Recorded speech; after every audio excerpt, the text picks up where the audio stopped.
काम हो गया क्या? मुझे 3 बजे का वादा किया था तुमने, मुझे उसे भी जवाब देना है। मैं वक्त का बहुत पक्का आदमी हूँ। ये लो अपनी घड़ी, देख लो सब कुछ ठीक है या नहीं।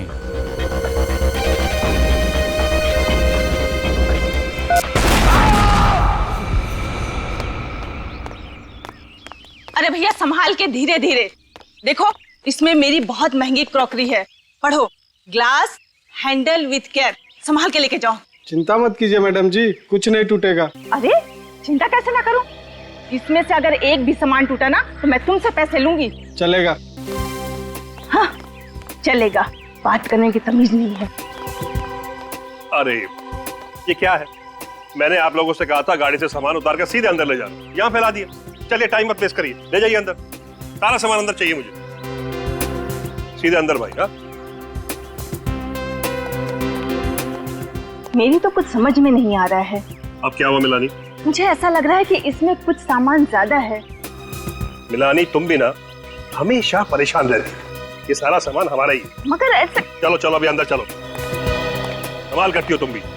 अब मैं मुफ्त में कोई सामान क्यों देगा? तुम कभी मेरी बात नहीं सुनोगे। हद है। तो इसमें गलत क्या कहा? बस पता नहीं, जब देखो तुम मेरे से झगड़ा करने का बहाना ढूंढती रहती हो।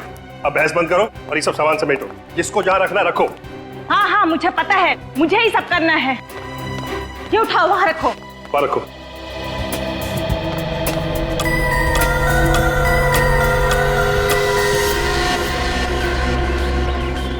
चलो चलो जल्दी लाओ सामान सब।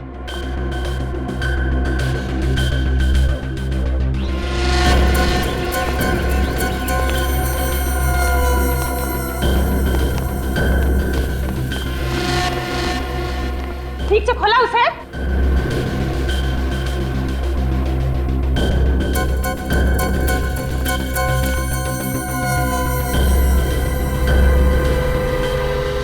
आप? जी मैं आरटीवी टेलीफोन एक्सचेंज से आया हूँ, आपके यहाँ ये टेलीफोन लगाना है। अच्छा आई कार्ड है आपके पास? हाँ जी।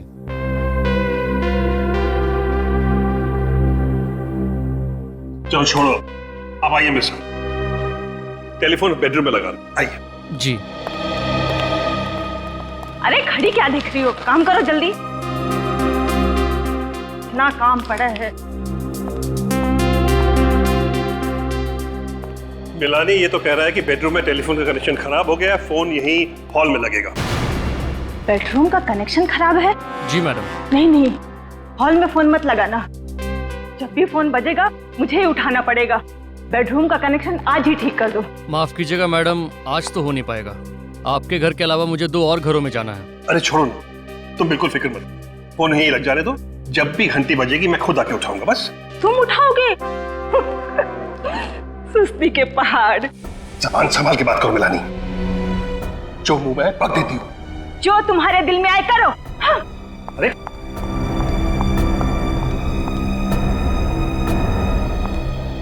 छोड़िए, कुछ भी बक देती है। आप प्लीज अपना काम कीजिए।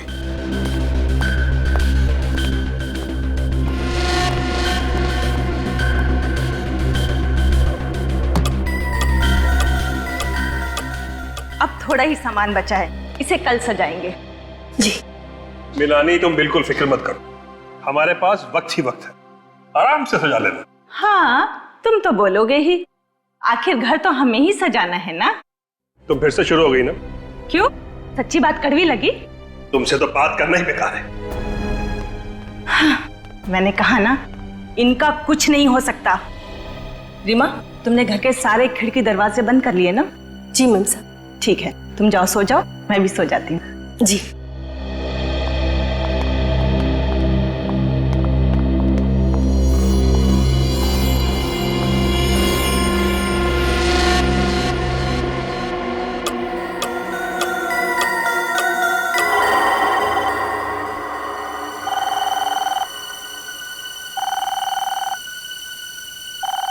फोन की घंटी।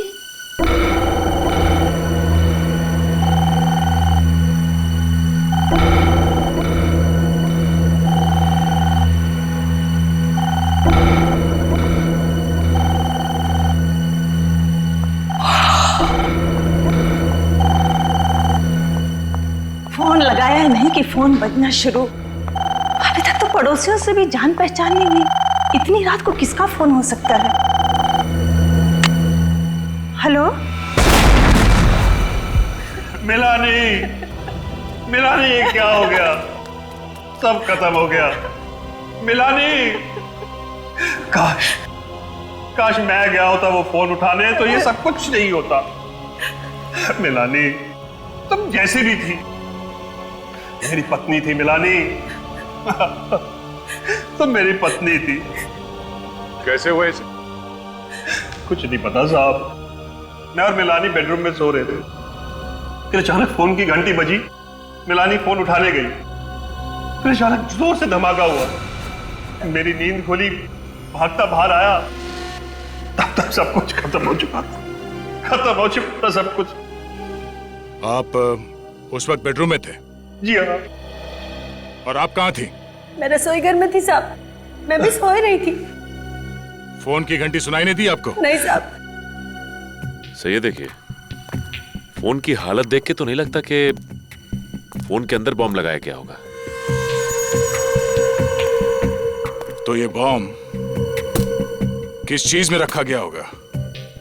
अब कितने बजे थे जब बम फूटा? जी 2 बजे थे साहब। हाँ, 2 बजे के आसपास। 2 बजे थे? जी साहब। 2 बजे फोन की घंटी बजती है और 2 बजे धमाका होता है। इस धमाके का और इस फोन की घंटी का आपस में कोई ना कोई कनेक्शन है। आप लोग दोपहर को ही आए थे ना यहाँ पे? जी हाँ, 1 बजे। और ये सारा सामान आप लोग अपने साथ लेके आए थे? जी। अच्छा, आप लोगों को अपने सामान में कुछ अजीब लगा? कोई सामान जो आप लोगों का नहीं हो? साहब मुझे तो सब कुछ ठीक लग रहा था, लेकिन मिलानी बार बार एक बात बोल रही थी, सामान कुछ ज्यादा है, सामान कुछ ज्यादा है। सामान ज्यादा है? अच्छा ये बताइए कि पूरे दिन में कुछ भी ऐसा हुआ जो आपको अजीब सा लगा? अजीब? वो टेलीफोन वाला आदमी साहब? हाँ, वो टेलीफोन वाला आया था कनेक्शन के लिए। पहले वो बेडरूम में गया, उसने बोला वहां पॉइंट खराब है, फिर आके उसने यहाँ उसने कनेक्ट किया। पॉइंट खराब है? बेडरूम उस तरफ? हाँ। अच्छा, ये टेलीफोन वाला कितने बजे आया था? हमारे आने के कुछ टाइम बाद ही आया था। मतलब आप लोग यहाँ पे पहुंचे और उसी वक्त तो टेलीफोन वाला भी आया? जी। कमाल है। वही तो मैं भी सोच रहा हूँ सर। लेकिन उसे तो आपने ही बुलाया ना? नहीं, हमने नहीं बुलाया उसे। फिर आपने उसे घर में घुसने क्यों दिया? हमें लगा शायद हमारे एजेंट ने उसे भेजा होगा। नाम क्या था इस टेलीफोन वाले का? नाम? सर, टेलीफोन वाले ने झूठ बोला था सर। बेडरूम का कनेक्शन एकदम ठीक ठाक है। ओह, मतलब वो टेलीफोन वाला यहाँ बॉम्ब रखने के लिए आया था? हाँ सर, और ये सारी की सारी साजिश पहले से ही रची गई थी। 2 चीजों का पता करना होगा। एक तो ये बॉम्ब किस चीज में रखा गया था, और दूसरा वो फोन कॉल किसने किया था।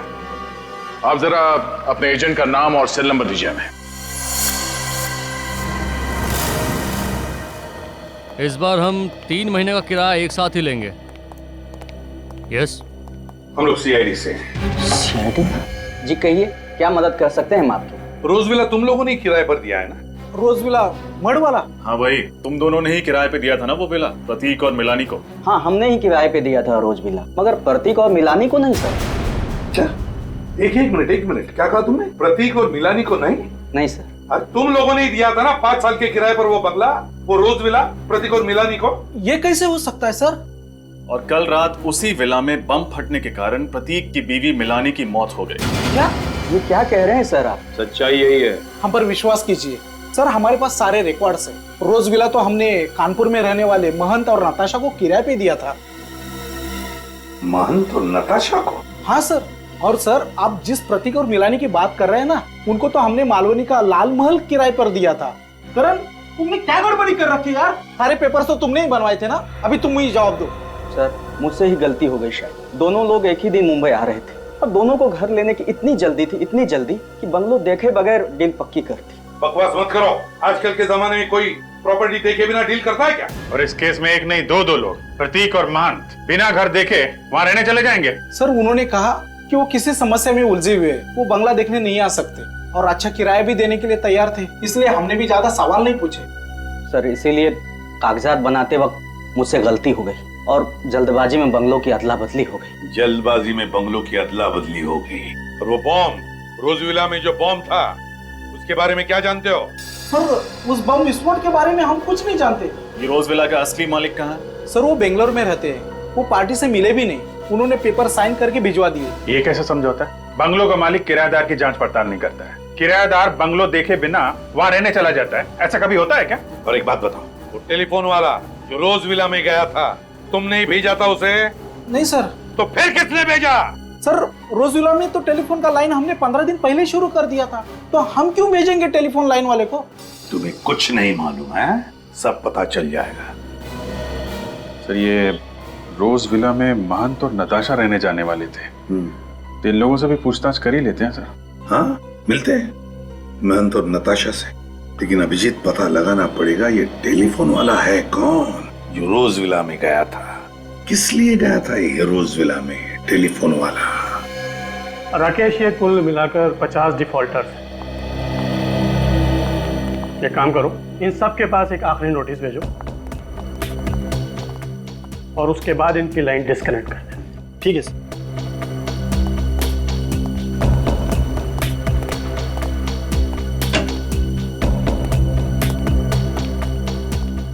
आप ही आरटीबी टेलीफोन एक्सचेंज के एरिया सुपरवाइजिंग मैनेजर हैं? जी मेरा नाम विवेन है सर। देखिए हम लोग सीआईडी से, रोज विला मड आइलैंड में एक औरत का खून हुआ है और उसी सिलसिले में हम आपके एक कर्मचारी से मिलना चाहते हैं। वो कर्मचारी कल इस रोज विला में गया था एक नया टेलीफोन एक्सचेंज करने के लिए। सर आप किस कर्मचारी की बात कर रहे हैं? उसका नाम तो हमें नहीं मालूम, लेकिन इन्होंने उसकी शक्ल देखी थी। एक मिनट सर। मड आइलैंड के रोज विला में कल किसको नए कनेक्शन के लिए भेजा था? क्या 2 हफ्ते पहले नया कनेक्शन लग चुका है, ऑनलाइन चालू है? किसे भेजा था वहां पर? चंदर को। ठीक है उसे अंदर भेजो। विवेन साहब, ये हमें मालूम था कि रोज विला में 2 हफ्ते पहले ही एक नया कनेक्शन हो चुका है और फोन चालू है, इसीलिए हम इस कर्मचारी से, इस चंदर से मिलना चाहते हैं। आपने मुझे बुलाया सर? हाँ चंदर, ये लोग तुमसे मिलना चाहते हैं। साहब ये वो आदमी नहीं है जो कल रोज विला में आया था। ठीक से याद है ना तुम्हें? ये वो आदमी नहीं था? नहीं साहब, ये वो आदमी नहीं था। मैडम ने उसका आईडी भी चेक किया था। ये वो आदमी नहीं है? ये चंदर नहीं है? तो फिर चंदर जी तुम्हारे नाम पर कोई और कैसे गया था रोज विला में नया टेलीफोन कनेक्शन करने के लिए? कैसे गया था कोई और? क्यों? क्या तुमने तुम्हारा आइडेंटिटी कार्ड किसी और को दिया था? दिया था या नहीं? बताओ तुम्हारा आई कार्ड बताओ, बताओ तुम्हारा आई कार्ड। नहीं सर।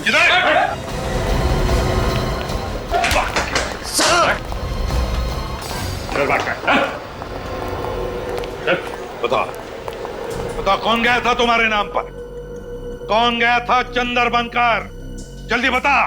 सब मुझे उसका नाम नहीं मालूम साहब। कैसे नहीं मालूम? जल्दी बता, बता कौन है वो? क्या जानता है उसके बारे में तुम? मैं उसे ज्यादा नहीं जानता साहब, बस सिर्फ 1 हफ्ते से मैं उसे टेलीफोन एक्सचेंज के बाहर देखता था साहब। उसने मुझसे दोस्ती की, अपना प्लान बताकर मुझे अच्छे पैसे दिए साहब, ताकि मेरा मुंह बंद रहे। और क्या जानता है उसके बारे में? वो मुझसे मिलने के बाद अक्सर रिक्शा पकड़ता था साहब। रिक्शा पकड़ता था? और क्या कहता था रिक्शा वाले को? कहाँ जाना है कहता था? चारकोप।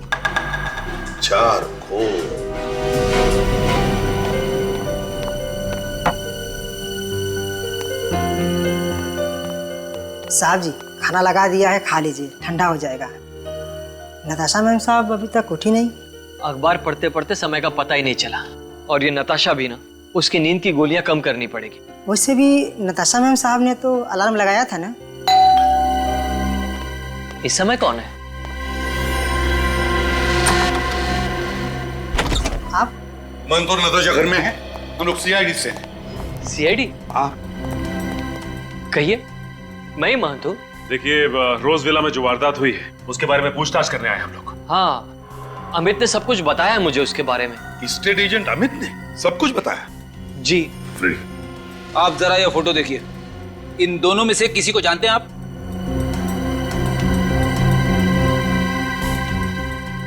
नहीं। नहीं। मान जी, ये मिलानी और प्रतीक है। जिस रोज विला में आप दोनों रहने जाने वाले थे, आपकी जगह ये गए और फिर आपको पता है क्या हादसा हुआ। ये प्रतीक और मिलानी है। ये सब उस दूसरे एजेंट करण की गलती की वजह से हुआ है। न वो बंगलों की अदला बदली करता और नहीं ये सब कुछ होता। लेकिन मान जी, बात अलग है। हमें शक है कि रोज विला के बॉम्ब फटने से मिलानी की जो मौत हो गई, वो बॉम्ब प्रतीक और मिलानी के लिए नहीं बल्कि आप दोनों के लिए था, आप लोगों के लिए। कि हम लोगों के लिए? जी हाँ। लेकिन हमें कौन मारना चाहता है? नताशा कहाँ है? आपकी बीवी कहाँ है? नताशा वो तो सो रही है। गॉड, 2 बज गए और अब तक सो। नताशा! नताशा! नताशा! नताशा!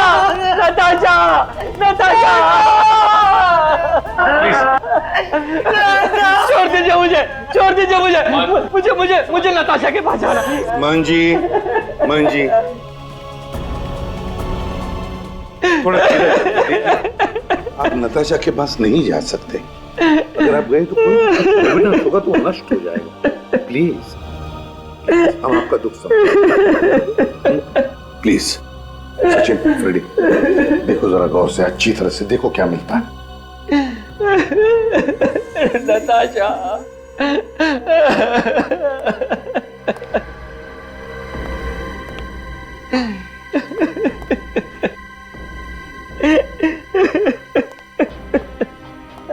प्लीज शांत हो जाइए।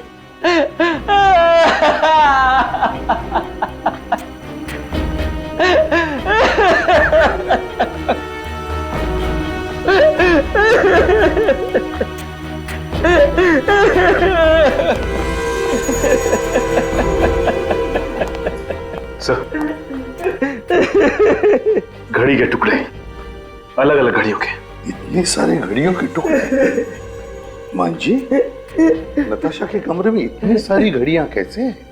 नताशा को नींद से उठने में तकलीफ होती थी, इसीलिए उठने के लिए वो 3-3 घड़ियों में अलार्म लगाती थी। 3-3 घड़ियों? तो कहीं बॉम्ब घड़ियों में तो नहीं फिट किया गया था?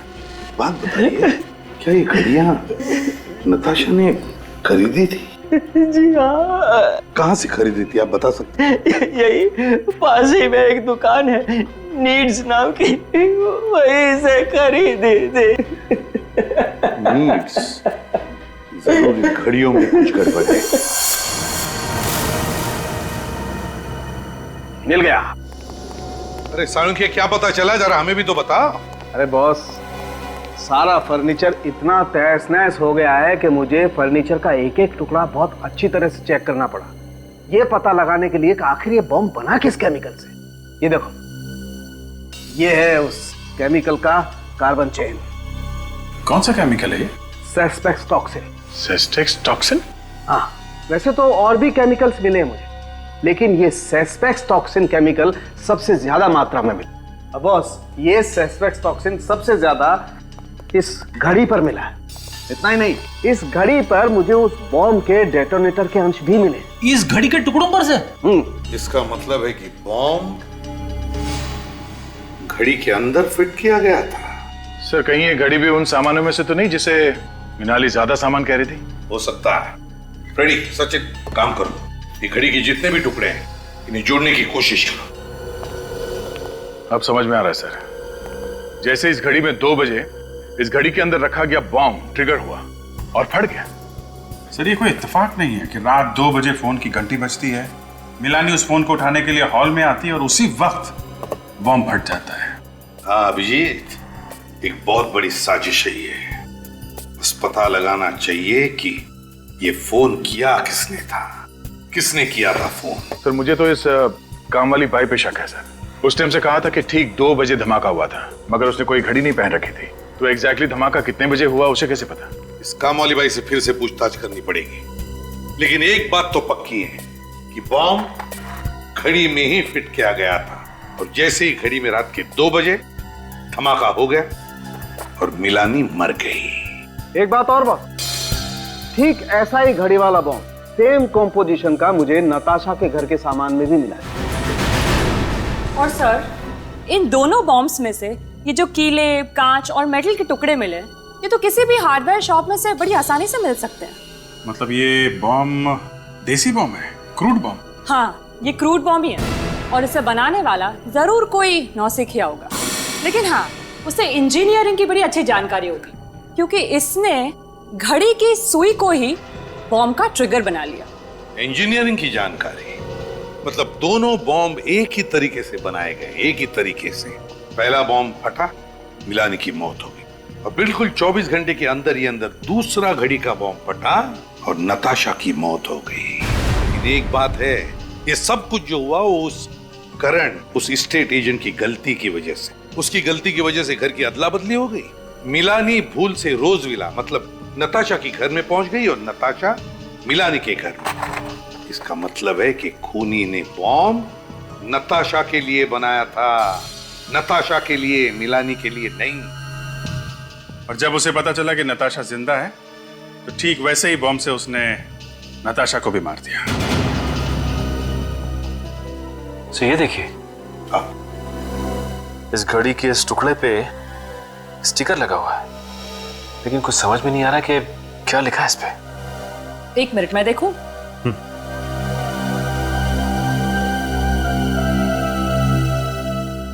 हाँ, अब देखिए, कुछ कुछ नजर आ रहा है।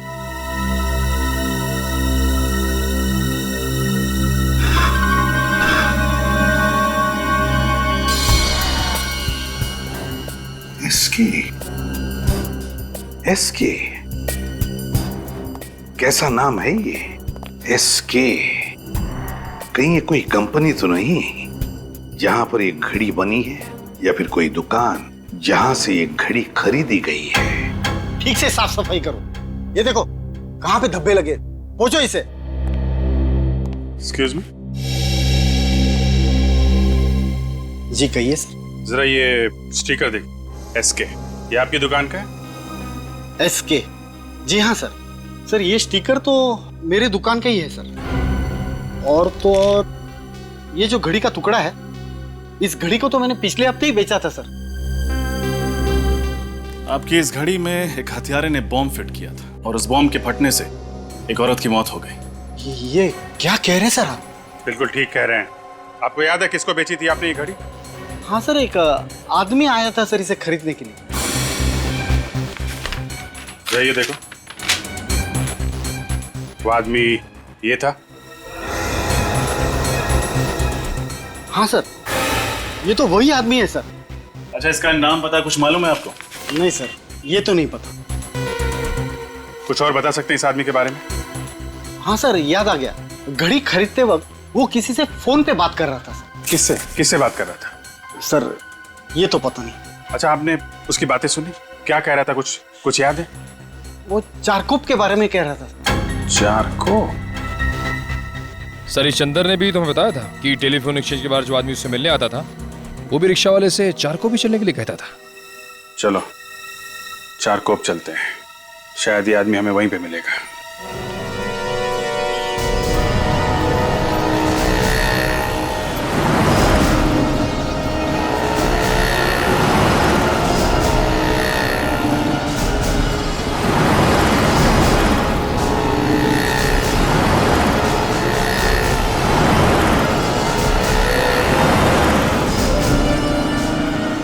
सर कुछ नहीं पता चला। सर उधर किसी को कुछ नहीं पता। कमाल है। एक दुकान सामने है, उससे पूछते हैं।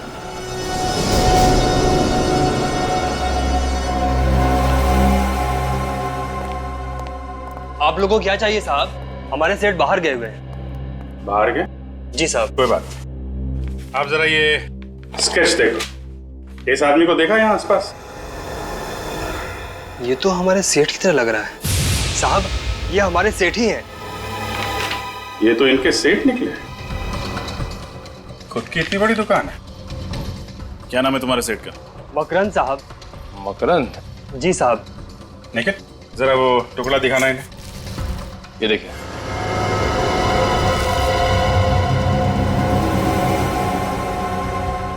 ये आपको कहाँ से मिला? अरे वाह, बड़ी जल्दी पहचान लिया तुमने इस घड़ी के टुकड़े को। जी साहब। तब तो तुम्हें यह भी मालूम होगा कि तुम्हारा सेठ क्या क्या गुल खिला रहा है। ये आप क्या कह रहे हैं साहब? मेरे कुछ समझ में नहीं आ रहा। समझ में नहीं आ रहा? ये टुकड़ा जब घड़ी हुआ करता था तो तुम्हारे साहब ने इसमें बॉम्ब फिट किया था, जिसकी वजह से 2 औरतों की जान चली गई, समझे तुम? क्या? मेरे सेठ और बॉम्ब? हाँ, बॉम्ब। और तुम तो ऐसे चौंक रहे हो जैसे तुम्हें कुछ मालूम ही नहीं है। साहब, मैंने मकरंद साहब को घड़ियां लाते हुए और ले जाते हुए देखा था। अच्छा, कहाँ लेके आते थे घड़ी? कहाँ रखते थे? वहाँ पीछे कमरा है, मकरंद साहब घड़ियों को उसी में रखते थे। चलो देखते हैं वो कमरा। दिखाओ कहाँ पे है। आइए साहब। देखो लाइट का स्विच कहाँ पे है। सर। साहब, मकरंद साहब ने कभी हमें इस कमरे के अंदर आने नहीं दिया। वो हमेशा इसे बंद ही रखते थे।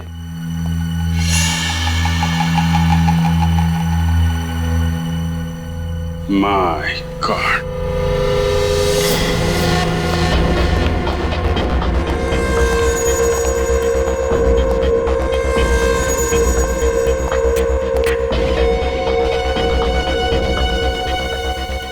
बॉम्ब बनाने का सामान। सर, इसका मतलब मकरंद यहीं बैठकर बॉम्ब्स बनाता था, घड़ियों के अंदर फिट करता था।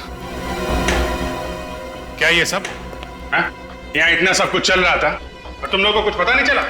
घड़ियां तो हमने देखी थी साहब, लेकिन उसके अंदर मकरंद साहब ने क्या हेरा फेरी की ये हमें मालूम नहीं पड़ा। सर, ये देखिए। ये तो रोज विला की फोटोज है। यस सर, बंगलो खाली है और सारी तस्वीरों में बंगलों का अंदर का हिस्सा दिख रहा है और ये सारी तस्वीरें हर तरफ से ली गई हैं। पर सर, खाली बंगलों के अंदर की तस्वीरें खींचने का क्या मतलब हो सकता है? मतलब ये निखिल की प्रतीक और मिलानी के रोज विला में जाने से पहले मकरंद उस बंगलो में गया और वो घड़ी बम कहाँ पे फिट करना है वो जगह तय कर ली। सर, लेकिन बंद पड़े हुए बंगलों के अंदर जाकर तस्वीरें खींचना ये कैसे मुमकिन हुआ होगा? मतलब इस मकरंद के पास रोज विला की चाबी थी, किसी जान पहचान वाले ने उसे चाबी दी होगी, मगर किसने? वैसे तुम्हारे मकरंद साहब गए कहाँ हैं?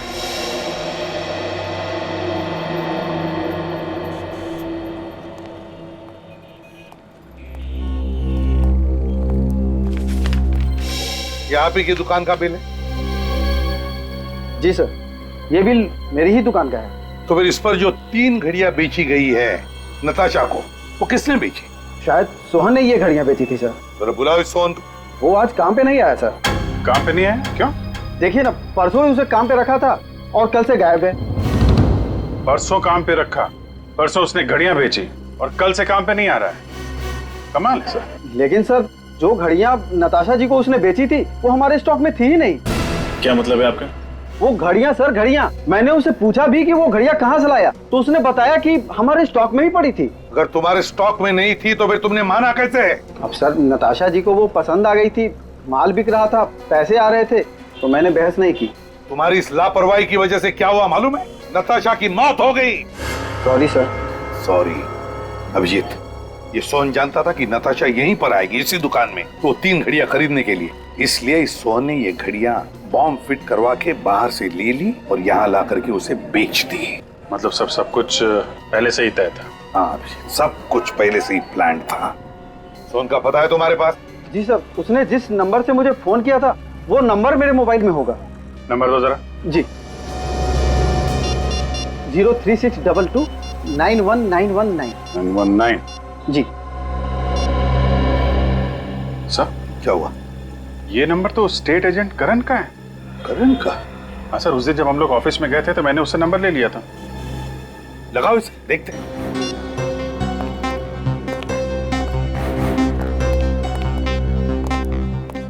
नहीं सर, फोन बंद आ रहा है। फोन बंद आ रहा है? सर, इसका मतलब करण और सोहन एक ही आदमी है। और वो सोहन सिर्फ इसलिए बना था ताकि वो बॉम्ब वाली घड़ियां नताशा को बेच सके। हाँ अभिजीत, मुझे तो लगता है मकरंद को रोज विला की चाबी भी इसी करण ने दी और नताशा की मौत का कारण भी यही है, ये करण। इस करण को उठाते हैं।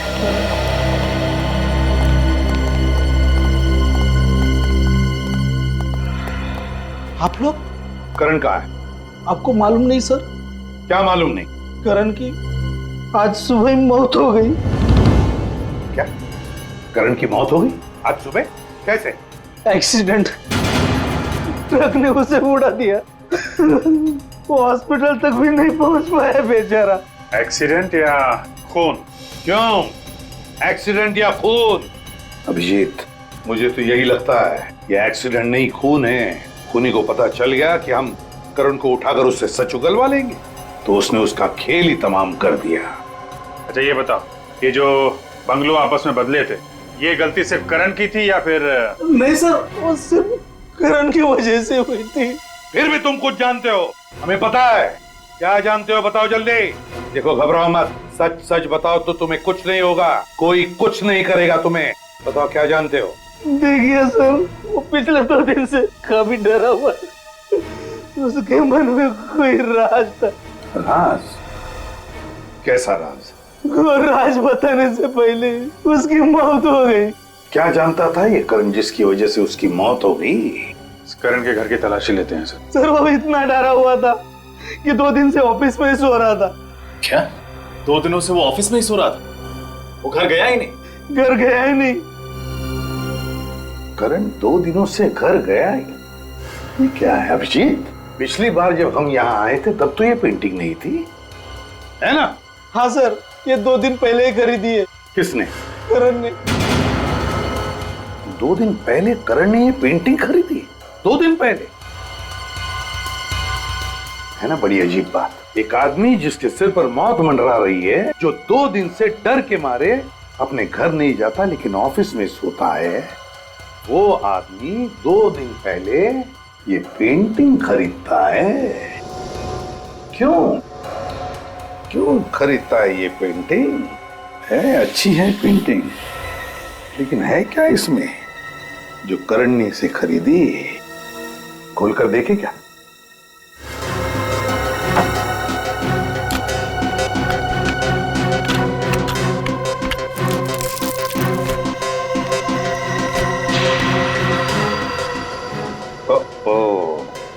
ये क्या है? Blank envelope. कुछ है इस एनवलप में।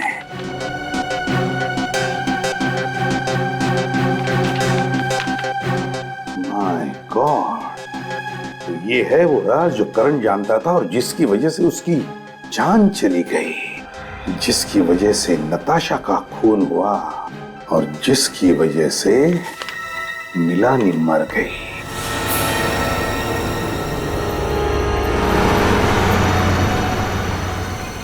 सोलापुर की इतनी सारी बसें निकल गई, लेकिन ये मकरंद अब तक दिखाई नहीं दिया। सर कहीं उसे पता तो नहीं चल गया कि हम लोग आने वाले हैं? देखते हैं, इंतजार करते हैं। और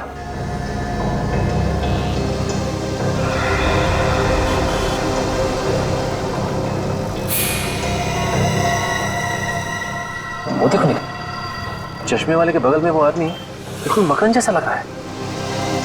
हाँ सर, शायद ये मकरंद ही है। चलो जल्दी आओ।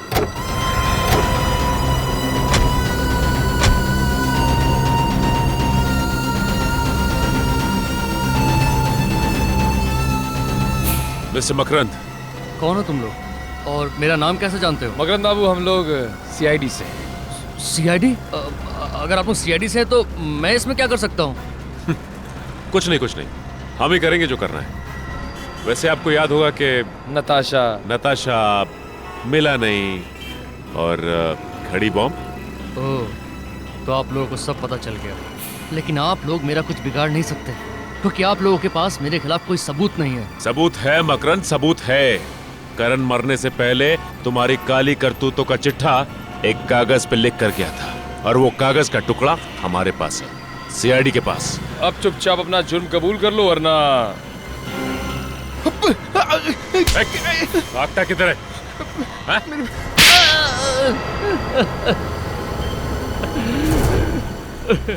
हाँ, मैं ही जिम्मेदार हूँ मिलानी, नताशा और करण के खून का। लेकिन ये सारे खून तुमने किए क्यों? पैसों के लिए। करण को किसी तरह पता चल गया कि मुझे बॉम्ब बनाने आता है। बस उसने मुझे ढूंढ निकाला और कहने लगा कि एक आदमी है जो मुझे घड़ी बम बनाने के लिए मुंह मांगी रकम देगा। और फिर तुमने बड़ी सफाई से तो फोन मिलानी के घर के हॉल में फिट कर दिया ताकि फोन उठाने आए और उसकी मौत हो जाए। हाँ। पहले मैंने रोज विला के अंदर घुसकर अच्छी तरह जांच पड़ताल की और फिर जिस दिन प्रतीक और मिलानी वहां रहने आए मैंने चुपके से वो घड़ी वाला कार्टून टेम्पो के अंदर रख दिया। और बाद में जब मैं टेलीफोन वाला बनकर अंदर गया तो उस वक्त मैंने देख लिया कि घड़ी वहीं लगी हुई है। तब मैंने ये ठान लिया कि मैं फोन हॉल में ही लगाऊंगा। और जिस दुकान से नताशा ने घड़ियां ली थी उसमें भी बम मैंने ही लगाया था। और करण की मौत को तुमने बड़ी सफाई से एक्सीडेंट का रूप दे दिया। करना पड़ा, क्या करता। वो आप लोगों के सामने अपनी जबान खोलने वाला था, इसलिए उसे भी रास्ते से हटाना ही पड़ा। और ये सब कुछ करने के लिए तुम्हें पैसे किसने दिए? पैसे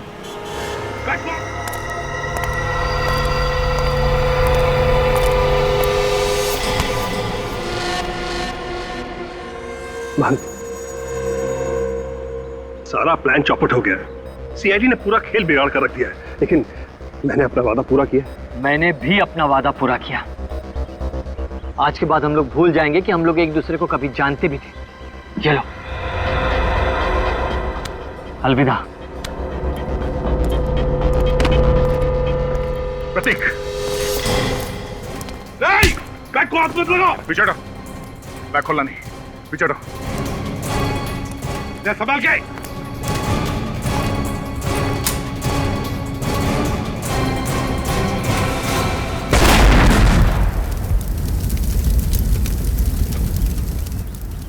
गद्दार, तूने मुझे मारने की कोशिश की। मैंने कुछ भी नहीं किया। ये सब इसी का किया हुआ है। झूठ बोल रहा है सर। दरअसल ये आप लोगों को भटकाने की कोशिश कर रहा है। प्लान इसी का था, इसी ने बनाया था। ये बोल रहा है साहब। मैं बता दूंगा। अरे कमाल कर रहा है। मैंने कुछ नहीं किया साहब। मेरा ये झूठ बोल रहा है। इसने क्या किया और क्या नहीं अभी पता चल जाएगा।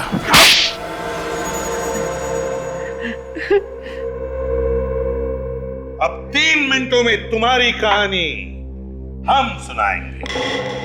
मिलानी, नताशा, करण, तीन लोगों का खून किया है तुम लोगों ने। और तुम लोगों ने सीआईडी को झूठ बोला। हमारे सामने एक दूसरे को पहचानने से इनकार कर गए। हाँ, मगर तुम लोग 1999 से एक दूसरे को जानते थे। तुम लोगों ने मिलकर एक फैक्ट्री शुरू की और जब धंधे में नुकसान हुआ तो दोनों अलग अलग हो गए। प्रतीक तुम गए दार्जिलिंग और महंत तुम गए कानपुर। क्यों? लेकिन वो फैक्ट्री किसकी होगी इसका कोई नतीजा नहीं निकला। तो प्रतीक जी, आपने सोचा कि क्यों ना महंत जी की मौत हो जाए तो सारी फैक्ट्री आपके नाम। और फिर एक दिन अचानक तुम दोनों दोस्त बन गए और ये गहरी साजिश रची। और ये हमें कैसे पता चला? करण से। करण जो कई साल पहले तुम दोनों का नौकर हुआ करता था, उसी ने तुम दोनों का काला चिट्ठा लिख कर रख दिया कागज पर हमारे लिए, समझे? 3 मिनट खत्म। अब तुम लोग बोलोगे और हम सुनेंगे। सही कहा आप लोगों ने। ये सब इस प्रतीक का शुरू किया हुआ है। ये हमारी फैक्ट्री की प्रॉपर्टी बेचना चाहता था। हाँ, मिलानी मुझ पर दबाव डाल रही थी क्योंकि हमारा कर्जा सर के ऊपर चढ़ चुका था। बस इसीलिए। इसलिए क्या? इसलिए इसने प्लान बनाया। इसे पता था कि हम लोग मुंबई आ रहे हैं। मुझे और मेरी बीवी नताशा को जान से मारने के लिए मकरंद की मदद से इसने रोज विला बंगलो में बॉम्ब प्लांट किया। मिस्टर प्रतीक, तुम्हें तो मालूम था कि रोज विला में बॉम्ब लगा हुआ है, फिर तुम अपनी पत्नी के साथ वहां रहने क्यों चले गए? सर, मिलानी की रोज रोज की नोक झोंक से मैं परेशान हो चुका था, थक चुका था। वो मुझे डिवोर्स देने को तैयार नहीं थी। इसलिए जब मुझे पता चला कि करण से गलती हो चुकी है तो मैंने सोचा क्यों ना इस मौके का फायदा उठाया जाए और इसी बहाने मिलानी से अपना पीछा भी छुड़ा लिया जाए। और मिस्टर महंत, जब आपको पता चल चुका था कि प्रतीक आप दोनों की जान लेना चाहता है तो आपको सीआईडी के पास आना चाहिए था। आप हमारे पास क्यों नहीं आए? क्योंकि ये भी दूध का धुलावा नहीं है सर। मिलानी के मौत के कुछ घंटों बाद ही इसने मुझे फोन पर धमकी दी और हमारी पुरानी जगह पर मिलने को कहा। कुछ साबित नहीं कर पाओगे मान तुम? इससे कोई फायदा नहीं होने वाला। बिना मेरे फायदे के मैं अपना वक्त बर्बाद नहीं करता प्रतीक, नेवर। तुमने मुझे और मेरी बीवी नताशा को बॉम्ब ब्लास्ट में उड़ाने का बहुत अच्छा प्लान बनाया था, मगर भला हो उस करण का जो उस बॉम्ब ब्लास्ट में तुम्हारी बीवी मिलानी ही मारी गई। सोचो प्रतीक, सोचो, अगर यही बात मैंने सीआईडी को बता दी तो बता क्यों नहीं देते? बिजनेसमैन हूं ना, हर बात में सबसे पहले अपना फायदा सोचता हूं। अच्छा, तो मुझे बचाकर तुम्हें क्या फायदा होने वाला? ना, सिर्फ मुझे ही नहीं, तुम्हें भी। हम दोनों को बहुत बड़ा फायदा हो सकता है अगर तुम मेरा छोटा सा प्रस्ताव मान लो तो। कैसा प्रस्ताव? देखो प्रतीक, हम दोनों ने मिलकर पार्टनरशिप में बिजनेस शुरू किया था, ये सोचकर कि करोड़ों कमाएंगे, ऊंचाई तक पहुंचेंगे। आज हम लोग ऊंचाई तक तो पहुंच गए, मगर नीचे करोड़ों का कर्जा है। ये सारी मुसीबतें टल सकती है प्रतीक, अगर तुम मेरी बात मान लो तो। देखो मान, जो कहना है साफ साफ कहो। अब तुमने तो बड़ी आसानी से बॉम्ब ब्लास्ट करके अपनी बीवी मिलानी को मरवा दिया। नहीं, मैं सच कह रहा हूं ना। तुम कहना क्या चाहते हो मान? मैंने जानबूझकर मिलानी को मारा है? अब तुमने जानबूझकर मारा है या खैर छोड़ो इन बातों को, और मेरी एक छोटी सी और आसान सी बात सुनो। देखो, जिस तरह तुमने बॉम्ब ब्लास्ट में अपनी बीवी मिलानी को मारा है ना, ठीक उसी तरह तुम्हें मेरी बीवी नताशा को भी मारने में मेरी मदद करनी होगी। सिंपल। लेकिन इसमें मेरा क्या फायदा है? Yes, I knew it. ये हुई ना एक अच्छे बिजनेसमैन वाली बात। प्रतीक, मेरी बीवी नताशा का 50 करोड़ का इंश्योरेंस है। मेरी बीवी नताशा मर गई, फिर 25 करोड़ मेरे, 25 करोड़ तुम्हारे। तुम अपने रास्ते, मैं अपने रास्ते। और सीआईडी, उनका क्या? सीआईडी यार, सीआईडी को कैसे पता चलेगा? ये राज तो तुम्हारे मेरे बीच में है ना। ठीक है, मुझे मंजूर है।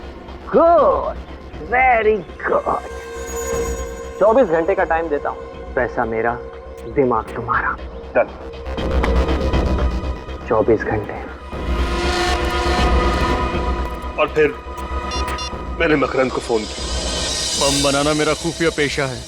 जब मुझे दुगने पैसे का लालच दिया गया तो मैं इनकार न कर सका। प्रतीक, तुम्हारे इस प्लान का मोहरा था करण, मगर तुम दोनों ने उसे ही मार दिया। हाँ, दरअसल महंत और मैं कर्ज में डूबे हुए थे। दोनों को पैसों की सख्त जरूरत थी और करण, उसको शक हो गया था कि ये हम दोनों की मिलीभगत है। प्रतीक, तुमने अपने फायदे के लिए करण का इस्तेमाल किया और मान तुमने प्रतीक का। नताशा की मौत के बाद ब्रीफकेस में बॉम्ब रख के तुमने प्रतीक को दिया ताकि ये ऊपर पहुंच जाए और इंश्योरेंस के 50 करोड़ रुपए तुम अकेले हजम कर जाओ। नहीं सर, इरादा तो ऐसा नहीं था। मैंने प्रतीक से कहा भी कि जब तक सीआईडी का मामला ठंडा नहीं हो जाता धीरज रख और इंश्योरेंस के पैसे आने का इंतजार कर, मगर इसने मेरी एक नहीं सुनी। अब इसके हिस्से के इंश्योरेंस के 25 करोड़ रुपए मैं अपनी जेब से तो दे नहीं सकता था, इसीलिए। वक्त के साथ खेलने का बड़ा मजा आता है ना तुमको। अब जेल में बैठकर एक एक सेकंड, एक एक मिनट, एक एक घंटा, एक एक दिन गिनते रहना, तब तक फांसी का ऑर्डर आ ही जाएगा।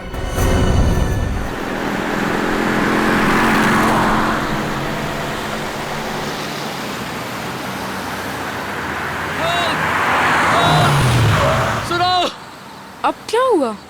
लगता है पुलिस वैन का एक्सीडेंट हुआ है। क्या? सुनो, कहाँ जा रहे हो सुरेश तुम? सुना है ना, उस आदमी का एक्सीडेंट हुआ है, उसे मदद की जरूरत है। मैं नहीं चाहती हम लोग किसी परेशानी में आ जाए। सुरेश, क्या हुआ? उन लोगों ने सबको मार दिया, वो भाग गए। सीआईडी को बुलाओ। सीआईडी?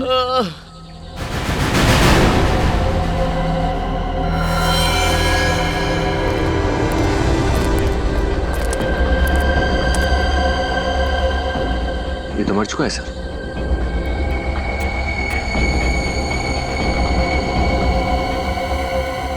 सर इसके शरीर पर तो किसी घाव या गोली का कोई निशान है नहीं। गाड़ी को देखकर लगता नहीं कि कोई बड़ा एक्सीडेंट हुआ है। सर, हाँ? सर ये देखिए, सर ये भी मर चुका है और इसके शरीर पे भी कोई घाव नहीं है।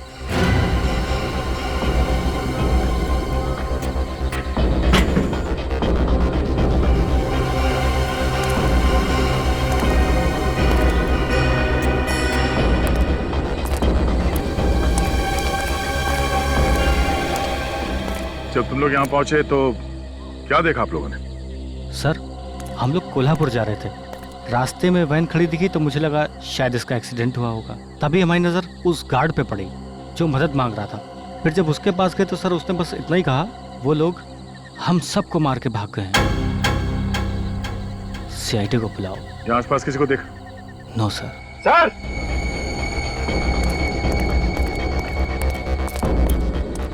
अवनीत सर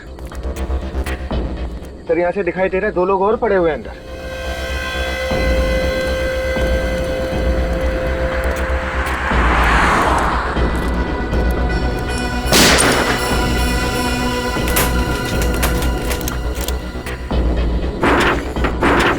दरवाजा तो अंदर से बंद है। विनीत एक काम करो, गाड़ी में से कट लेके आओ जल्दी। समझ में नहीं आ रहा इन दोनों की मौत हुई कैसे। शरीर पे ना तो कोई घाव का निशान है ना ही गोली लगी है। सर अंदर जो 2 लोग हैं कहीं वो लोग भी तो। जरा लाइट पकड़ना।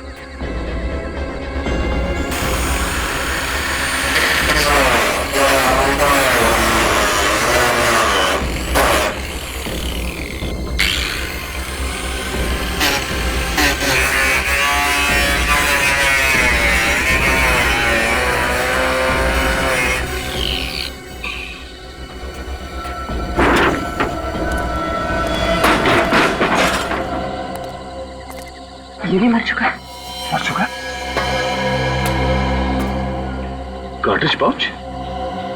इसके राइफल का है? ओह, राइफल ले गए वो लोग।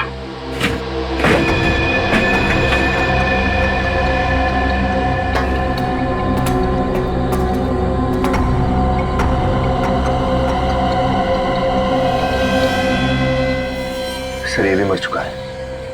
तो सबको जहर देके मारा गया है। हाँ सर, इनके शरीर पर भी कोई निशान नहीं है।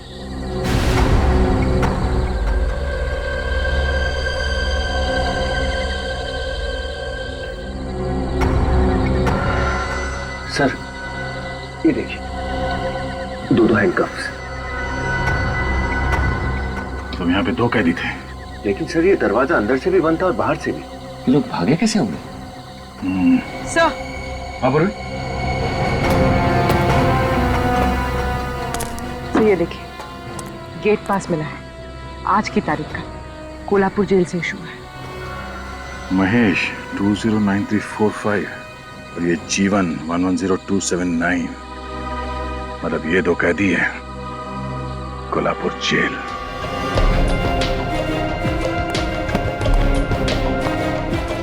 महेश खुकार अपराधी है सर। ये खून के 13 केसेस चल रहे हैं इसके ऊपर। नवानगर के जेल से इसलिए इसका ट्रांसफर किया गया क्योंकि वहां के कैदियों के लिए दहशत बन गया था। खून करना तो मानो इसके लिए बाएं हाथ का खेल था। और ये दूसरा जीवन? जीवन पर ज्यादातर धमकी, एक्सटॉर्शन, ब्लैकमेलिंग वगैरह के केसेस थे, लेकिन इसके खिलाफ कभी सबूत नहीं मिल पाया। तो फिर सजा किस बात के लिए हुई? उसने अविनाश नाम के एक बिजनेसमैन का खून किया था और इस बार सारे सबूत और गवाह उसके खिलाफ थे। कहीं ऐसा तो नहीं कि ये जीवन और महेश इन दोनों ने मिलकर यहाँ से भागने का प्लान बनाया? नामुमकिन। जीवन और महेश दोनों को अलग अलग सेल में रखा गया था।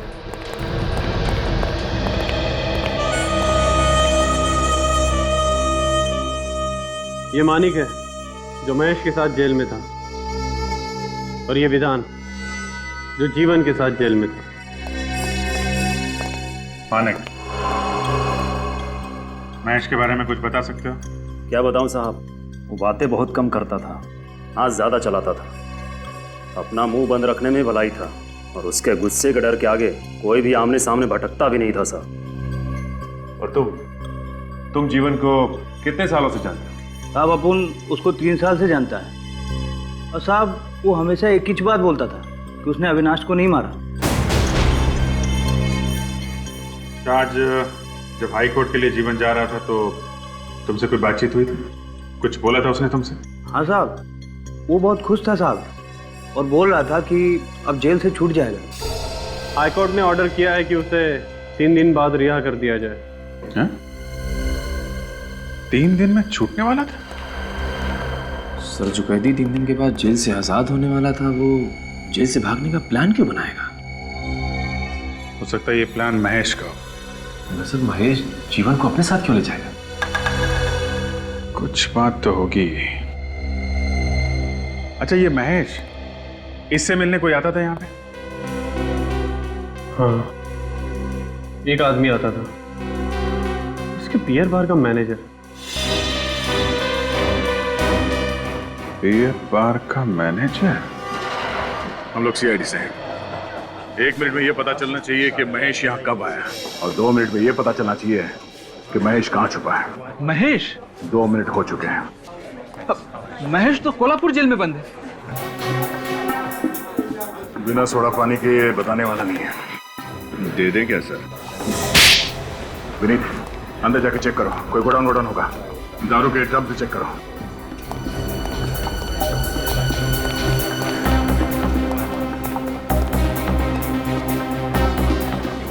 सेठ, बाइक में पेट्रोल नहीं है। ये लो। अरे 100 रुपए में क्या होगा? कम से कम 400 रुपए का पेट्रोल लगेगा। उतनी दूर आना जाना 4 घंटे का रन। तुम अभी अंदर जाओ, मैं तुमसे बाद में बात करता हूँ। जाओ। अरे लेट होगा तो मेरे को डांट पड़ेगी। अरे मैं कह रहा हूँ ना, अंदर जाओ। होश आ गया? हाँ सर। महीने में कितने बार जाते थे कोल्हापुर जेल महेश से मिलने? सर 2 बार। धंधे का हिसाब किताब देना पड़ता है बॉस को। बॉस का भागने का प्लान किसने बनाया? भागने का? क्या बॉस भाग गया? सर दिमाग में अभी भी फॉग है इसके। देख, 5 खून हुए हैं। अगर बाद में पता चला कि तू भी इसमें मिला हुआ है तो तुझे भी फांसी होगी, समझा? मैं सच कह रहा हूँ सर, मुझे कुछ भी नहीं पता। सर सब जगह अच्छी तरह से देख लिया, इस महेश का कहीं कुछ पता नहीं है। इस मैनेजर को ही ले चले क्या? नहीं, चलो।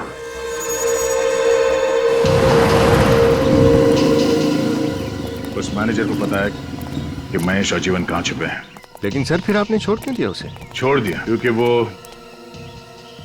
जीवन और महेश के लिए खाना लेके जा रहा है। लेकिन कहाँ सर? यहाँ से 4 घंटे का रास्ता है, बैठ जाओ।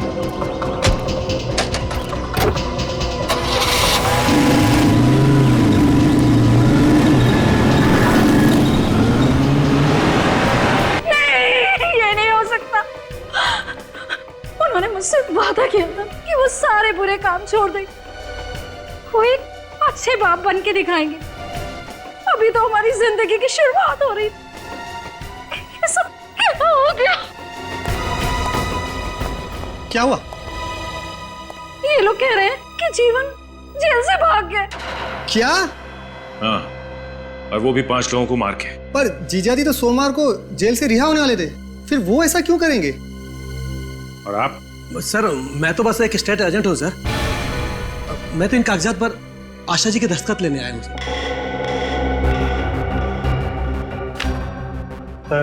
वो जीजाजी मोटर पार्ट्स का बिजनेस शुरू करना चाहते थे। उन्होंने तो एक गोदाम खरीदने के लिए एडवांस तक भी दे दिया था। लेकिन ये जीवन तो जेल में था, तो ये डील उसने की कैसे? सर वो डील मैंने ही की थी। उन्हीं के कहने के मुताबिक वो गोदाम खरीदने के लिए ये स्टेट एजेंट को घर पे बुलवाया था। जी हाँ सर। सर मैंने तो बस एक अच्छी सी प्रॉपर्टी ढूंढ कर दी है सर। सर 50 लाख में इतना बड़ा गोडाउन कहाँ मिलता आज के डेट में? अच्छा, 50 लाख रुपए? जी। ये 50 लाख रुपए आपके पास कहाँ से आए? सर मैंने तो 1 लाख रुपए ही एडवांस दिया था। हम अगर ये बाकी के 49 लाख रुपए कहाँ से लाते जीवन? मुझे नहीं पता कहाँ से आएंगे। अगर इस कागजात पे जीवन का तो नाम नहीं है, मिसेज आशा और मिस्टर रघु, आपका नाम लिखा है कागज पे, ये क्यों? सर जीजा जी ऐसा करना चाहते थे, उन्हीं के कहने पे मैंने ऐसा किया सर। देखो सच सच बताओ, ये उल्टी सीधी पतंग उड़ाना बंद करो, समझे? नहीं सर जो भी मैंने किया ना सर, उन्हीं के कहने के मुताबिक किया। अच्छा, 50 लाख रुपए कहां से लाने वाला था ये जीवन? 50 लाख रुपए।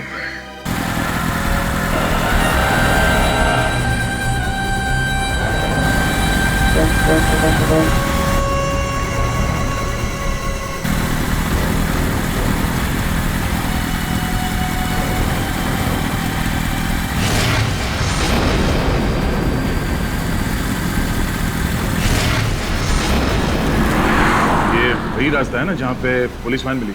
हाँ सर, लेकिन ये इस रास्ते पे क्यों जा रहा है? सर हो सकता है महेश और जीवन यहीं कहीं छुपे हों। अगर छुपे हैं तो बच के जाएंगे कहाँ? ये कहाँ जा रहे जंगल में?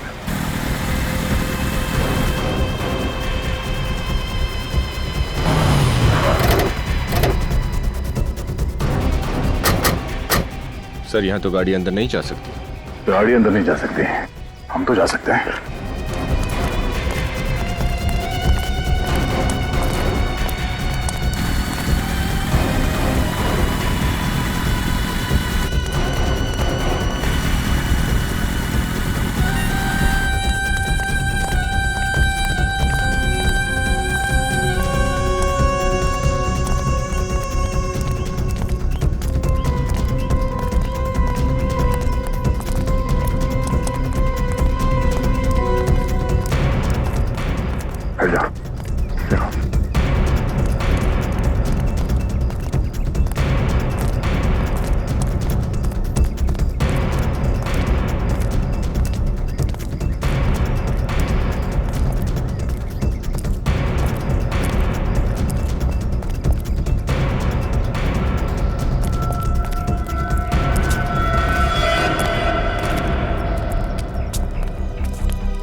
कहाँ गए?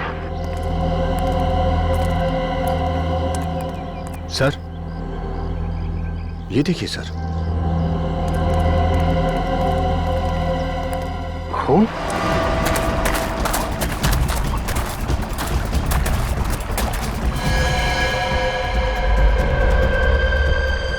सर ये तो महेश है। मर चुका है सर। लेकिन गोली चलने की आवाज तो कहीं से आई नहीं।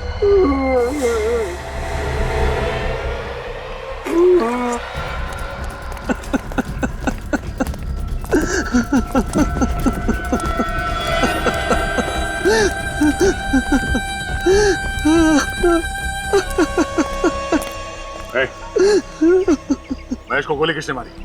हाँ? बोल, किसने मारी गोली? साहब, मुझे कुछ नहीं मालूम साहब।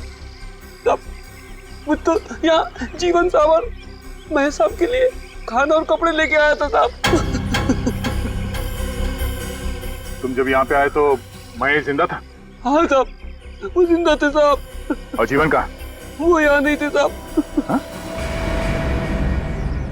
मतलब है जीवन ने महेश को मारा और यहाँ से भाग गया। मारने से पहले कुछ कहा महेश ने तुमसे?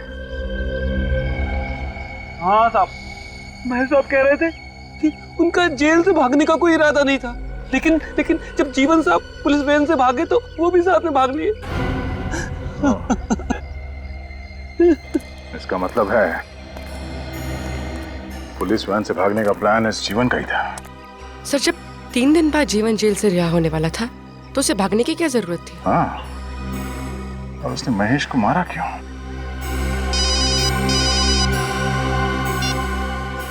हाँ डॉक्टर साहब, घड़ियां देख लो अपनी अपनी। क्यों? किस लिए? इसलिए कि 5-5 गार्ड्स की लाश की फॉरेंसिक रिपोर्ट सिर्फ 5 घंटे में। फिर भूले से भी मत कहना कि डॉक्टर सालू के स्लो हो गया। अरे हमारी इतनी हिम्मत डॉक्टर साहब ऐसा कहेंगे हैं? तौबा तौबा, कैसी बातें कर रहे हैं आप? हम तो आपके स्लेव है। स्लेव? अब गुलाम। अरे यार फ्रेडी, ऐसा घटिया मजाक मत किया करो यार, मुर्दे भी बेहोश हो जाएंगे। तुम्हें कभी पॉलीऑक्सी मोनोजीनोसल्फाइड की खबर भी नहीं लगेगी। पॉलीऑक्सी मोनोजीनोसल्फाइड, अब ये क्या घुमा के रख दिया आपने? क्या होता है ये? एक तरह का जहर। जहर? तो पांचों को जहर दिया गया है क्या? हाँ। और ये जहर आसानी से तो नहीं मिलता होगा, आया कहां से? 2 गार्ड्स तो ड्राइवर कैबिन में मरे थे, 3 गार्ड पैसेंजर कंपार्टमेंट में। 5 गार्ड को जहर कहां से दिया? ट्राई इथाइलो लैमिन। हाँ, फ्रांस की महारानी का नाम है। नहीं फ्रेडी सर, चाय का साइंटिफिक नाम है ये। और 5 के पेट में से हमें दूध, चीनी और चाय भी मिली है। तो इन 5 को चाय में मिला के जहर दिया गया है? चाय में जहर मान सकता हूं, मगर बंद वैन के अंदर ये चाय दी कैसे गई होगी? जेलर ने बताया था कि वैन मुंबई से 5:30 बजे शाम को निकली थी। और आखिरी गार्ड मरा 11:30 बजे। सर 6 घंटे के अंदर ये पता लगाना कि जहर कितने बजे और कहां दिया गया है तो जरा मुश्किल होगा। यार ये जहर कब दिया गया है ये मैं बता सकता हूं। देखो ये जहर खाने के बाद फटाफट असर नहीं करता है, धीरे धीरे अपना काम करता है। खाने के करीब 2 घंटे के बाद ये असर करता है। 2 घंटे बाद? अगर हम ये मान लें कि 5 गार्ड की मौत 11:30 बजे के आसपास हुई थी, इसका मतलब इन लोगों को जहर 9:30 बजे दिया गया था। और जहर चाय में मिलाया गया है तो रास्ते में किसी होटल में चाय पी होगी। लेकिन सर एक्सीडेंट हुआ है मुंबई से 240 किलोमीटर दूर, और 240 किलोमीटर के अंदर तो बहुत सारे ढाबे और होटल्स होंगे। 240 को आधा कर दो। मतलब सर? जहर का असर 2 घंटे बाद हुआ है। अगर हाईवे पे वैन की स्पीड 60 किलोमीटर थी तो एक्सीडेंट स्पॉट से 120 किलोमीटर पहले किसी होटल या ढाबे में इन लोगों ने चाय पी होगी। तो जहां पे एक्सीडेंट हुआ वहां से मुंबई की तरफ 120 किलोमीटर के आसपास जितने भी होटल्स और ढाबे हैं उन सारे में जाके चाय पीनी होगी।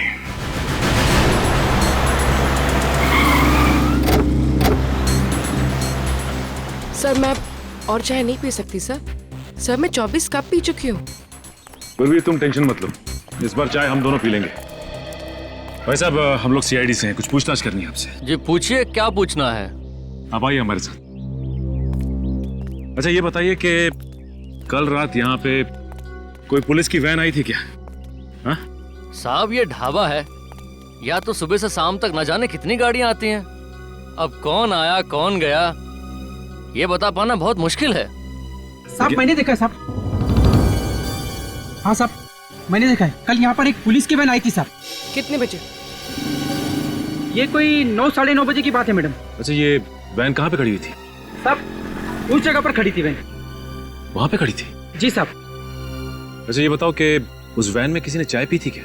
हाँ साहब उन्होंने चाय पी थी। ये चाय किसने पिलाई थी उन्हें? साहब मैंने नहीं, वो दूसरे आदमी ने दिया था साहब। कौन था वो आदमी? साहब वो बहुत अजीब सा आदमी था। वो वैन के पीछे पीछे गाड़ी में आया था साहब। उसने हाफ पैंट और सफेद गंजी पहन रखी थी साहब। हाफ पैंट और सफेद रंग की गंजी? तुमने उसका चेहरा देखा क्या? हाँ साहब बिल्कुल। विनीत स्केच बनवा के अपने खबरियों को दे दो, कोई ना कोई जरूर जानता होगा उसे। हाँ सब जानता हूँ उसे, बाबू नाम है उसका, रोज 2 बजे इधर से गुजरता है।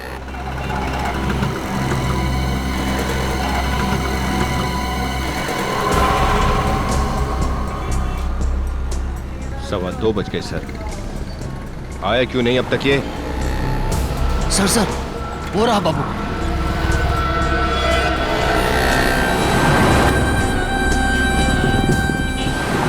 सर बड़ी जल्दी में है, चल के देखते हैं जाता कहाँ है। एक मिनट, ये जी सलाम साहब।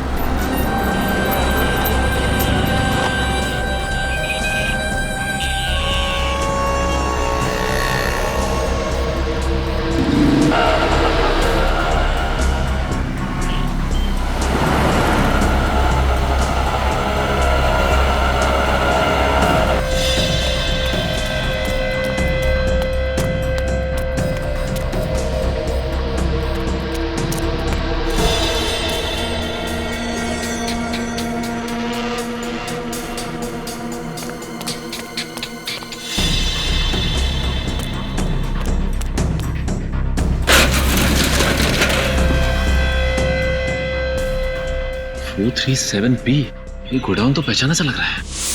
तो रघु और आशा ने जो गोडाउन खरीदा था उसका नंबर यही है।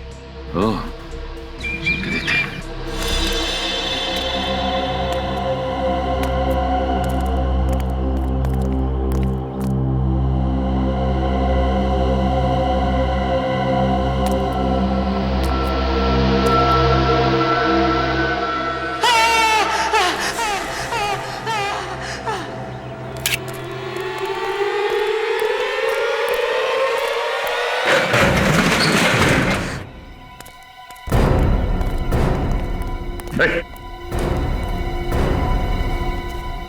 Oh my God.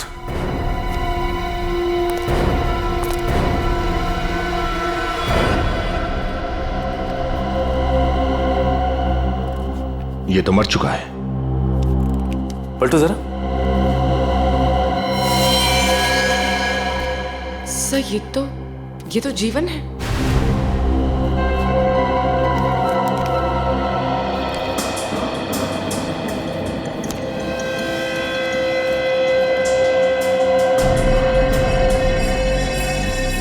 सर इसके शरीर पे कोई घाव या खून के निशान नहीं है।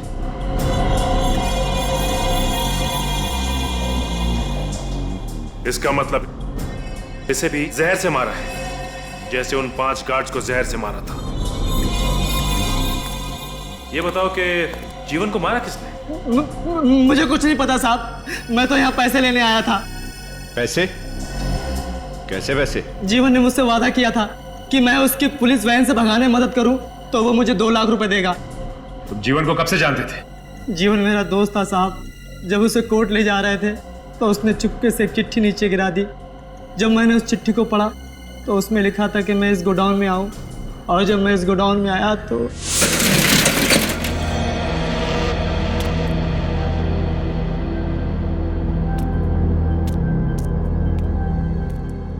सर 1 लाख रुपए थे, एक चिट्ठी और एक दवाई की बोतल।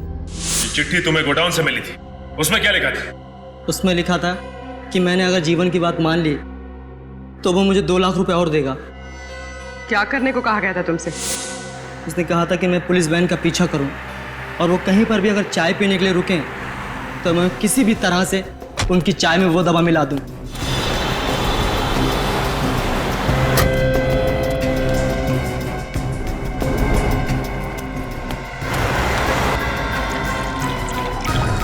जल्दी करो। आ रहे हो ना?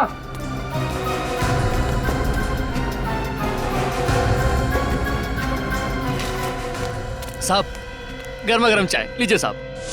मुझे लगा कि उसमें नींद की गोलियां होंगी। मेरा यकीन कीजिए सर, मुझे नहीं पता था कि उसमें जहर होगा साहब। जिस जहर से इसने 5 गार्ड्स को मरवाया, उसी जहर से खुद भी मारा गया। मतलब मास्टरमाइंड कोई और ही है। सर सर ये देखिए।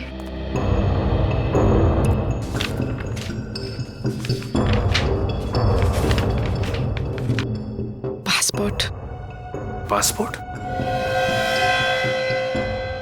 ये देखो, ये फोटो तो जीवन की है, लेकिन इस पे नाम किसी बी के कुमार का लिखा हुआ है।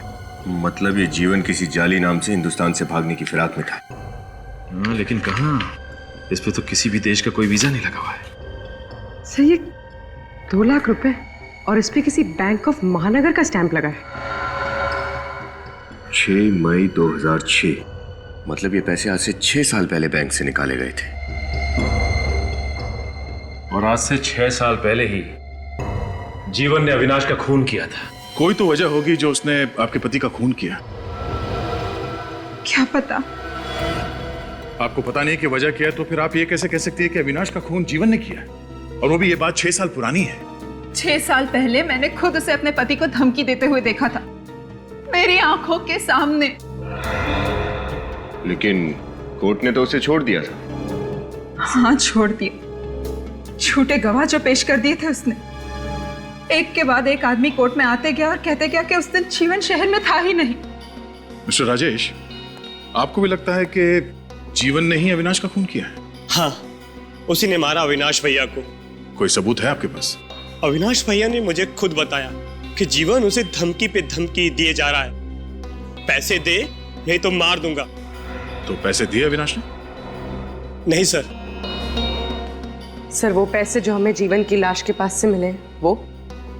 हाँ मिस्टर राजेश, हमें जीवन की लाश के पास कुछ नोटों के बंडल्स मिले हैं जिसपे बैंक ऑफ महानगर का स्टैंप लगा हुआ है।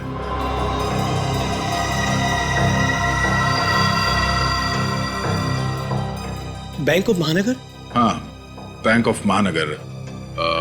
आप दोनों में से किसी का अकाउंट है इस बैंक में? नहीं सर। और अविनाश का? हाँ, अविनाश का अकाउंट था। अविनाश का अकाउंट था? आप समझे मिस्टर राजेश, 6 साल पहले बैंक ऑफ महानगर से जो पैसे निकाले गए थे वो 6 साल बाद जीवन की लाश के पास मिले हैं? ये पैसे अविनाश ने दिए थे उसे? पता नहीं सर। सर लगता है कि पहले अविनाश जी ने जीवन को एक्सटॉर्शन मनी देने से मना कर दिया होगा, लेकिन बाद में डर के मारे उन्होंने उसे वो पैसे दे दिए। बैंक ऑफ महानगर में अविनाश के पुराने अकाउंट्स की छानबीन करो। एक के बाद एक झूठ पे झूठ बोले जा रहे हैं आप लोग।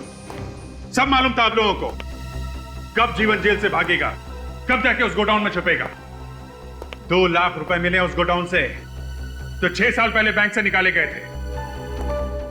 मालूम है ना 6 साल पहले क्या हुआ था? जी, अविनाश जी का खून, जबकि हकीकत में उन्होंने नहीं किया था। जीवन का अकाउंट बैंक ऑफ महानगर में है। सर, उन्हें जुआ खेलने और शराब पीने की आदत थी। पैसे तो उनके पास बचते ही नहीं थे, तो फिर बैंक में अकाउंट कहां से होगा? सर, उस गोडाउन की चाबी किसके पास रहती है? सर, एक मेरे पास और एक आशा जी के पास। आपके पास चाबी है? जी सर। दिखाइए।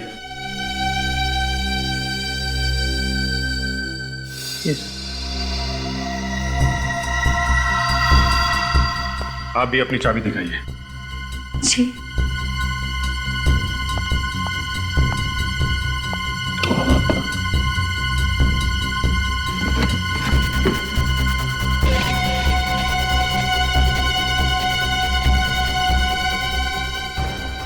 चाबी तो मैंने यहीं रखी थी, पर है नहीं। लगता है किसी ने चुरा लिया। और कौन कौन आता है आपके घर में? जी, दूध वाला, पेपर वाला। हाँ, नवीन आया था। नवीन? ये नवीन कौन है? जीवन का दोस्त है। 6 साल में एक बार भी चेहरा नहीं दिखाया और उस दिन अचानक चला आया। बहुत खुश था कि जीवन जेल से जल्दी से छूट के आ रहे। मिठाई भी लाया था। उससे गोडाउन के बारे में कुछ बातचीत हुई थी? हाँ, पूछ रहा था गोदाम कहाँ है वगैरह वगैरह। जब फिर? उसके बाद मैं चाय बनाने चली गई और जब लौट के आई तो वो था ही नहीं। बिना चाय पिए ही चला गया। अच्छा, नवीन को चाय पिलानी पड़ेगी। तो ये नवीन है? जी। इस वक्त कहाँ मिलेगा ये? पता नहीं साहब, वो 2 दिनों से घर नहीं आया। वो अक्सर ऐसा करता है। जब कोई छोटी मोटी चोरी करता है तो वो कुछ दिनों तक घर नहीं आता। सारे पैसे शराब और जुए में उड़ा देता है। लेकिन इस बार उसने छोटी मोटी चोरी नहीं की, खून किया है। खून? खून? नहीं साहब, मेरा बेटा किसी का खून नहीं कर सकता साहब। आप लोगों को जरूर धोखा हुआ है साहब। माना कि मेरे बेटे में चोरी की बुरी आदत जरूर है, पर वो किसी का खून नहीं कर सकता साहब। तलाशी ले लो घर की। आप जरा मोबाइल नंबर दीजिए उसका। वो मोबाइल नहीं रखता साहब। क्या? आजकल के जमाने में कोई आदमी मोबाइल नहीं रखता? ऐसा हो सकता है? सर, मेरा बेटा बहुत चालाक है। वो कहता है कि सारे गुनहगार मोबाइल रख के पकड़े जाते हैं। मैं मोबाइल ही नहीं रखूंगा तो पकड़ा ही नहीं जाऊंगा। पकड़ा तो वो जाएगा ही।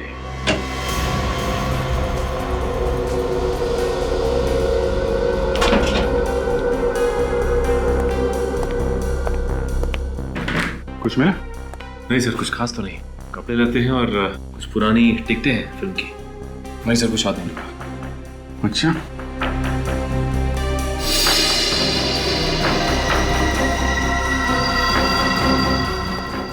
सितंबर, ये तो आज की डेट है ना? हाँ सर। तो आज की डेट में ये लिखा क्या हुआ है? RASQAW, रास्कॉ। कौन सी भाषा का शब्द है ये? सर, ये ना ही कोई भाषा है और ना ही कोई वर्ड। मैंने इंटरनेट पे चेक कर दिया। अभिजीत, ये कोई कोड वर्ड हो सकता है। कोड वर्ड तो है, मगर किसका? कहीं ये PNR नंबर तो नहीं है?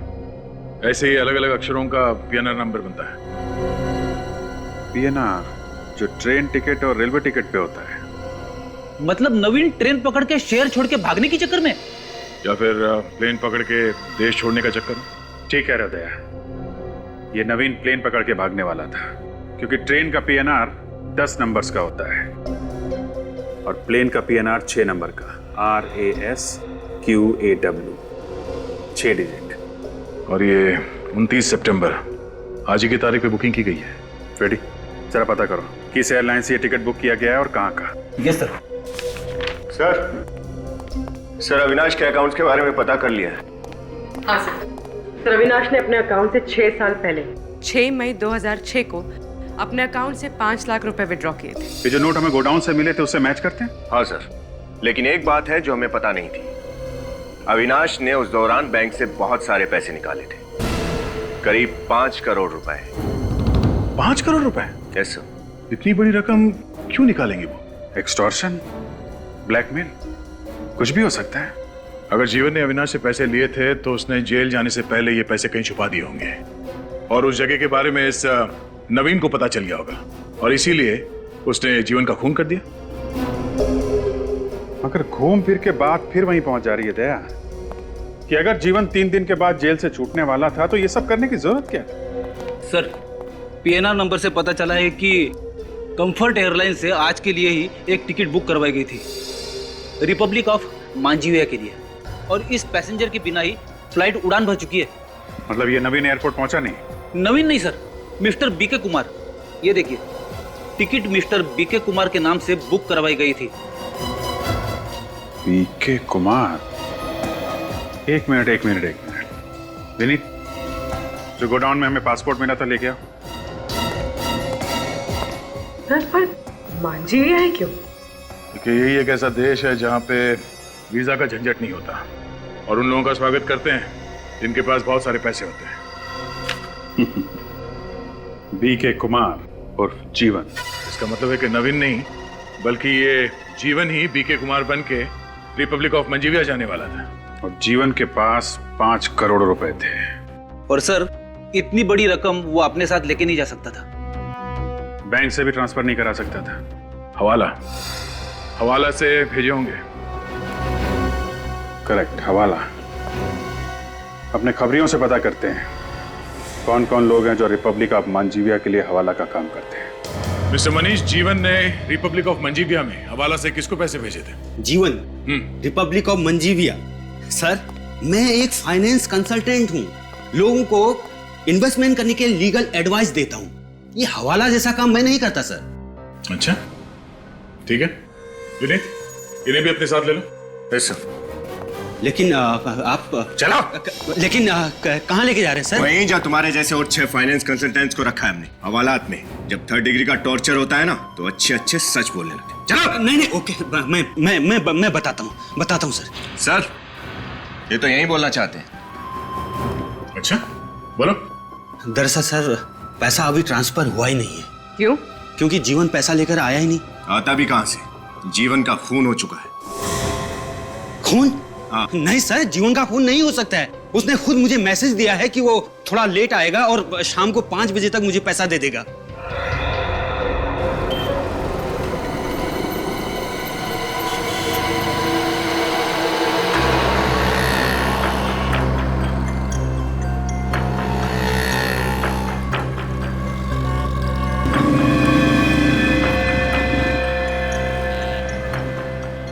सर 5:30 बज गए, अभी तक कोई भी नहीं आया। मगर आएगा जरूर, 5 करोड़ का मामला है। सर गाड़ी आई तो है वहां पर।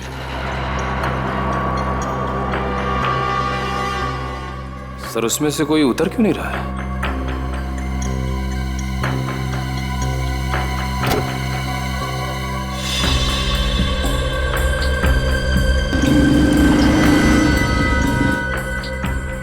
यही वो, तभी तो चेहरा ढक गया है। चलो।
और महेश बाबू,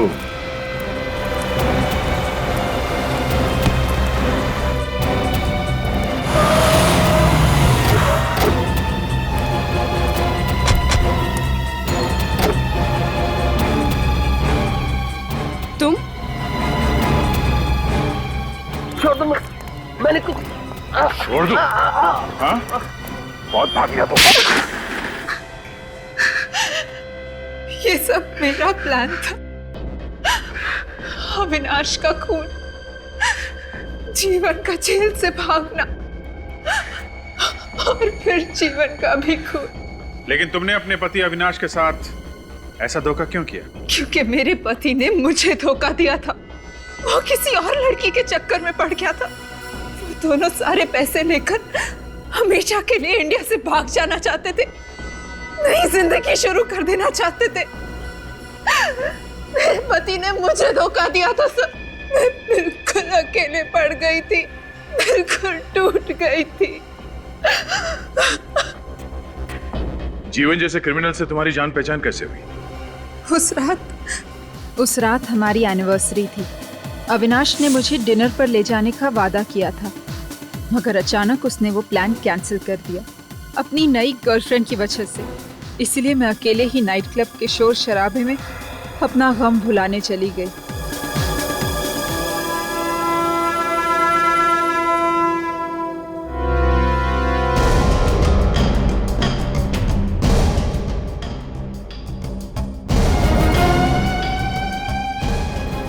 मेरा नाम जीवन है, जीवन। तेरे जैसे कितनों को ठिकाना लगा चुका हूं, समझा? और ये चाकू वाकू है ना, मुझे मत दिखाना।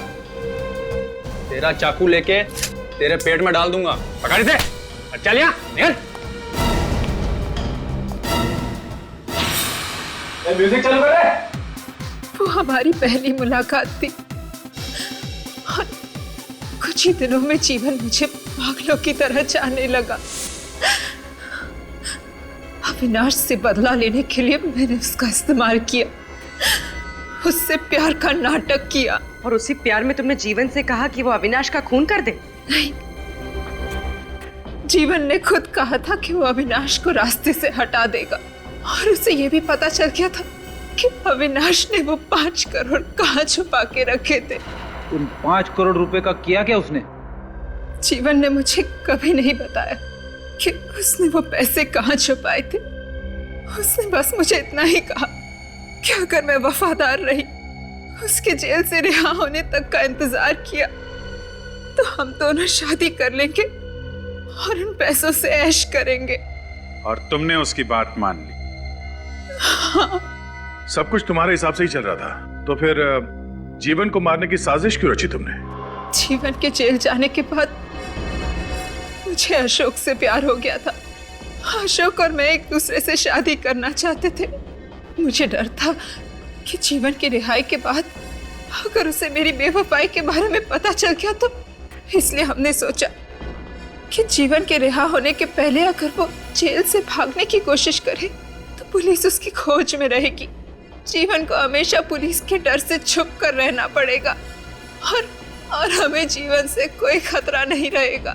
और इसीलिए रिहाई के सिर्फ 3 दिन पहले तुमने जीवन को जेल से भागने के लिए उकसा दिया। हाँ, नवीन जीवन का गहरा दोस्त था। उसे मेरे और अशोक के रिश्ते के बारे में सब पता था। मैंने उन 5 करोड़ में से नवीन को 1 करोड़ देने का लालच दिया और उसे जीवन से गद्दारी करने के लिए खरीद लिया। फिर मैंने जेल में जाकर जीवन को कहा कि अंडरवर्ल्ड के डॉन को उसके 5 करोड़ के बारे में पता चल गया और उसके जेल से रिहा होते ही वो उसे किडनैप कर लेंगे और टॉर्चर करेंगे। अगर उसने उस 5 करोड़ के बारे में उन्हें नहीं बताया तो उसे जान से मार डालेंगे। जीवन ने तुम्हारी बात पर विश्वास कर लिया, इसलिए वो सारे पैसे लेके देश से फरार होना चाहता था, है ना? बाबू के लिए जहर और पैसों का बंदोबस्त किसने किया था? मैंने किया था। उस दिन प्रिजन वैन का पीछा मैं ही कर रहा था। जैसे ही वो वैन हाईवे पे आके रुकी, मैंने जाकर चेक कर लिया कि उसका ड्राइवर मर चुका था और गार्ड भी आखिरी सांसें ले रहा था। तभी मैंने पीछे से जाकर वैन का दरवाजा बंद कर दिया। तब तक बाकी के 3 गार्ड भी मर चुके थे। मगर वैन का दरवाजा तो अंदर से बंद था। ये जादूगरी की कैसे तुमने? पावरफुल मैग्नेट से मैंने दरवाजा बंद कर दिया। तुमने महेश को क्यों मारा? मैंने नहीं मारा महेश को। महेश को जीवन ने मारा। महेश को जीवन के 5 करोड़ के बारे में पता चल गया था और वो उसे ब्लैकमेल कर रहा था। इसीलिए जीवन ने महेश को मार डाला। जैसे ही पैसे लेके जीवन गोडाउन में आया, मैंने जीत की खुशी में उसे मिठाई में जहर देके मार डाला। 5 करोड़ रुपए पाने के लिए तुमने कितने जाल बिछाए, कितने हथकंडे अपनाए, मगर अफसोस, मिला क्या तुम्हें? उन पैसों से 5 दिन भी ऐश नहीं कर पाए तुम लोग। 6 लोगों का खून किया तुम लोगों ने। तुम्हें तो सिर्फ फांसी होगी, फांसी। इस तरह के और भी एपिसोड देखने के लिए हमारे चैनल को सब्सक्राइब करें और बेल आइकन दबाना ना भूलें।